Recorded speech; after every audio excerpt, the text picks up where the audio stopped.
Alright, I'm going to teach you 6 ways, my girl, to reconnect with your feminine energy.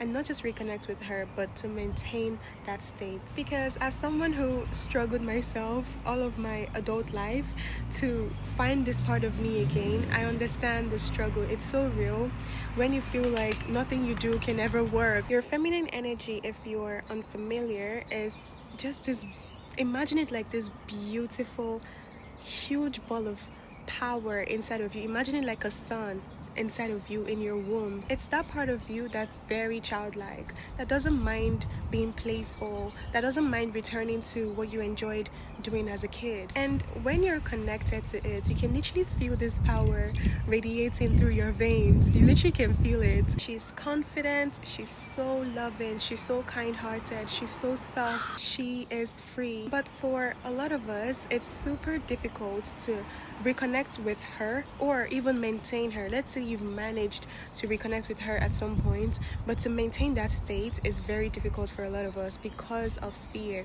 Fear is the one thing that will absolutely destroy your feminine energy like nothing else. It sucks it dry, it drains you like crazy. This is why I constantly talk about healing from fear, breaking free from survival mode, because as long as you remain in that state, you cannot reconnect with your feminine energy. You cannot tap into that energy. It remains locked inside of you. So here are 6 ways to reconnect with that beautiful ball of energy inside of you. Number 1, realize that there is no bear chasing you. You are the bear chasing yourself. This realization absolutely changed my life. What I mean is, the reason you're feeling constant pain in your chest, the reason you're constantly panicking about worst case scenarios that haven't even happened, that probably wouldn't even happen, is because you're feeding yourself with horror stories. So naturally, your body is going to react because you're telling yourself horrible things will happen to you. Okay, so obviously your body is scared of that happening. Your body is just reacting normally. When you tell yourself, oh, all of these bad things are going to happen to me, what's next? Of course you're going to panic. Of course you're going to be in fear. Fear is an illusion. This is what I mean by there is no bear chasing you. Because when you go right into that fear, for example, let's say you're afraid of your partner cheating on you, you're scared of him abandoning you, right? When you dive right into that fear, you realize, wait, where's the proof he's going to do that? There's no proof. I'm just afraid here. It hasn't even happened, but my body is reacting as if it's already happening. But it's not true. It's an illusion. It's like this veil that's blocking your eyes and you're believing it. You're telling yourself, oh my gosh, I'm not good enough, and that's why he's going to do XYZ to me. That's why he's going to cheat on me. That's why he's going to leave me for another woman. Of course, your body is scared of all of those things. So you're telling yourself horror stories. Realize that there's no bear chasing you. You are the bear. You are the bear because you are the one feeding yourself with horror stories. Learn how to switch those stories around, okay? Learn how to tell yourself the opposite. This is what I'd advise you to do, my girl. Whenever the thought comes that your partner is going to cheat on you, oh, what if he leaves you for another woman? Ask yourself, what if? And so what? What's the worst that's going to happen? Is that going to kill you? No, it's not going to kill you.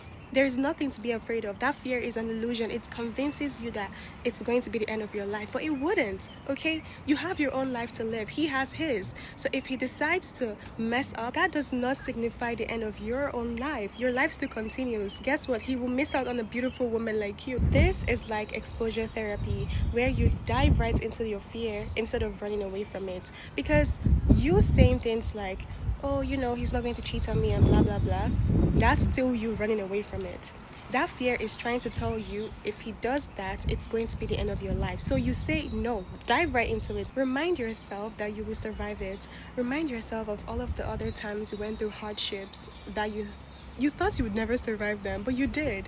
Okay, so remind yourself that, you know what, if he decides to do that, that's his loss, it's not mine. It shows me more about his character, and you know what, it's actually going to work out for me, because then he shows me he is not meant for me. So it's better for a person to show me early on that he's not meant for me than later on in life. So now that he's shown me his true nature, now that I've allowed him, I didn't control him, I didn't force him, I allowed him to be his true self, and he's shown me his true nature, I can actually act accordingly. I can move how I want. I can walk away. And guess what? Walking away will create space for better to find me. Okay, think like that instead. It's going to help you become comfortable with your fears. That fear of abandonment, if you think like this, you become more comfortable with getting abandoned. You become more comfortable because you realize it does not mean you're going to die. You're going to survive it. It's okay. Number 2, stop thinking negatively about others.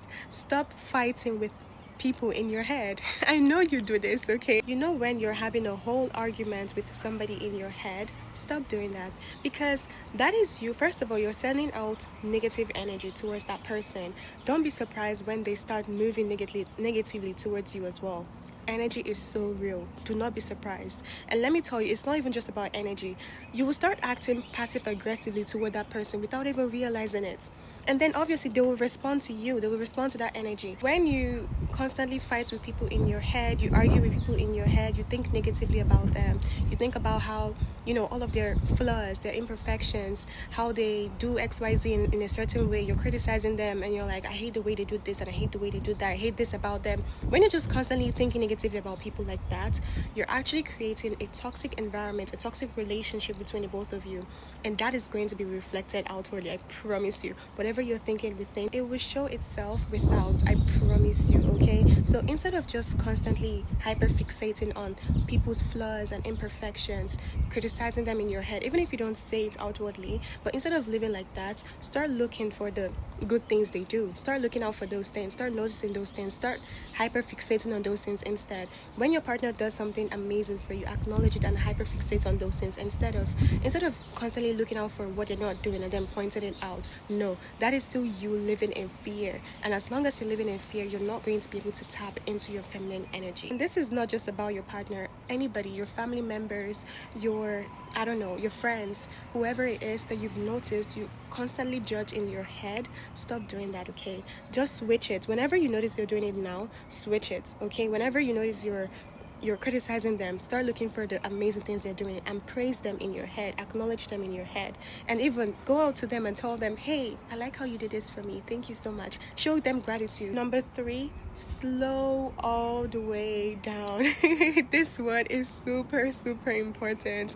Let me tell you, this is going to snap you out of fear, out of survival mode, out of masculine energy, being in your, maybe you've been stuck in your masculine energy and you're just sick and tired of being there. This is going to snap you out like this. Maybe you've been stuck in that masculine energy in your head and you want to learn how to reconnect with your feminine energy, this beautiful, slow, passionate side of you. Crank down that dial. Just turn it down a little bit, okay? Maybe by 40%. This one worked for me like a charm, because I didn't even realize I was doing this, that every time I was doing something, I thought in my head it was an emergency. Something as simple as brushing my teeth in the morning, I'll just be rushing, like everything. I was just trying to like rush every single thing in my life. And when I realized this, I was like, oh my gosh, no wonder I panic so much, right? Because I'm always just rushing. So I started moving slower, walking slower, accomplishing tasks slower. I'm talking about things that are not urgent, okay?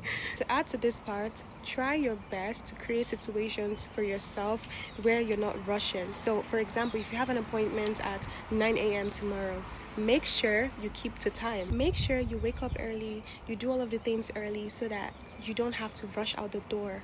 Because when you're in that rush state, you're back in that like you feel like there's an emergency and you're back in fear. You're back in survival mode. You have the adrenaline rushing through your veins. Personally, I hate to keep people waiting. So whenever I don't keep to time, I find that I just get back into my head like, oh my gosh, this person's probably waiting for me and stuff. So this is a tip that I started implementing in my life. Just making sure that I take care of my future self. This reminds me of what M on the Brain said. She's a neuroscientist who gave a definition of discipline that I've just fallen in love with. She said, discipline is taking care of your future self. And it's true. Because, for example, you have an appointment at 9 a.m. tomorrow, but you want to get more sleep. What does that mean? You have to get to bed early today. So that means current you, present you, will make sure tonight you will go to bed early, so that you can look out for the version of you who would need to wake up early tomorrow morning to prepare for your appointment, right?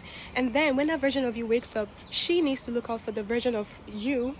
I know this sounds confusing, but that means she would need to look out for the version of you who would need to leave the house. house in order to attend the appointment. So she needs to keep to time so that she can look out for the version of you who needs to brush your teeth, do your hair, eat breakfast, and actually step out the door. She needs to account for traffic time. She just needs to put all of these things into consideration so that she can have more time to carefully prepare for the appointment.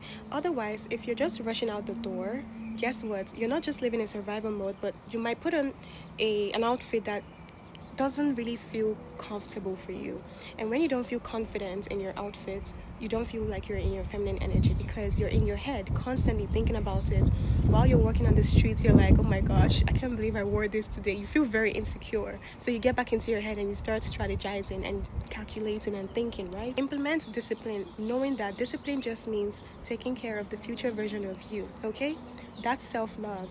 So make sure you create situations for yourself where you're not rushing out the door, where you're not put in a state of emergency. No, take your time, slow down. If nothing is urgent, please slow all the way down, okay? I'm talking about even brushing your teeth. Yes, brush slowly, shower slowly. Think about everything you're doing. Just bask in it, bask in the self-love. That's you loving yourself. So think about everything you're doing as an act of self-love. Look at yourself in the mirror like, I love doing your hair, I love brushing your teeth, I love giving you a shower, I love dressing you up. Like, think of every action for yourself as self-love. Number 4, gratitude. I honestly believe that gratitude is a healer for every single thing you're going through. Forgiveness, rage, jealousy, anger, you name it. Gratitude heals you because when you're stuck in fear, but then you start remembering, you remember God's goodness in your life. You remember how far you've come. You remember all of the beautiful things, the good things that have happened for you, and you just start appreciating those things instead. That fear just dissipates. Fear cannot survive in a grateful heart. It's not possible. Try this every single moment. Whenever you feel yourself slipping back into fear, practice gratitude more. I feel like gratitude also tells God that first of all, you appreciate everything He's done for you, but not just that, you're also open to more beautiful things happening to you in your life, right? Because it's difficult to keep doing something good for someone who's not even thankful, who's not even grateful. As human beings, we can understand this, right? Yes, I know some things may have happened during the day, but I bet you amazing things also happened that you can reflect on. So go back to your journal, get out your journal. I always say, girl, have a journal because a journal is a girl's best friend. Get out your journal and start writing. Look for the good things that happen and thank God. Also thank those people who did those things for you. Someone gave you a ride. Thank them. You got out of your Uber. Thank the person when you're getting out of the Uber. Just say thank you all the time. Like, appreciate people. Appreciate all of the blessings that you keep receiving in your life. And watch how more will keep coming to you. The most feminine women I've ever experienced have so much gratitude in their lives. They're always grateful for the little things. And the more I tap into my feminine energy, the more I notice this quality about myself. It will come naturally. You don't need to force it. Just start expressing or practicing gratitude and you will notice it wouldn't be a practice anymore. It would just be a habit. The next one is grounding. I want you to take off your shoes, go out into nature, go into the grass and just stand there with your bare feet and look out. Look at how beautiful nature is. Just look at the skies. Everything is super beautiful. What I noticed with myself was the more I tap into my feminine energy, the more childlike I become, where I start having this childlike sense of wonder. Have you ever seen a child who is super amazed by little things? Like the way children are super amazed by just very little things happening. When I went to church last week, there was this little girl who absolutely was in love with my purse. So she came to me, she took the purse and she gave it a hug and she kept looking at it and giving it a hug. And I just kept looking at her and just laughing because it was amazing to me how children are super amazed by the little things. That shows that your heart is no longer hardened. It's very soft. You're able to pick up on the little things in life, the things that seem little, but they're not little actually. They are actually great things. For me, that's amazing. Noticing a child in wonder, it's amazing. Also going out into nature, looking at the trees, watching how they sway in the wind, hearing the birds singing, looking at the clouds, watching how they move. Like everything is just super amazing to me, how God created the world, and it's super beautiful. That is a childlike quality, a sense of just wonder. of always being in awe of life, of beauty. And when you have this quality, people love to be around you. You just draw people to you. You're so magnetic because not everyone is able to recognize the beauty in life. When we were kids, it was easy for us to do this, but as adults, we've been conditioned out of it. So when you meet a person who is still like that, who still has that quality, or who has learned how to return to that childlike state, it's fascinating. You're just fascinated by them. You feel so drawn to them, right? Go outside, go to your backyard, just listen to the birds singing, and you can even meditate in the grass. Literally, you can just sit down, meditate. I know it sounds cheesy, but when you start experiencing the benefits, you wouldn't even mind what people say.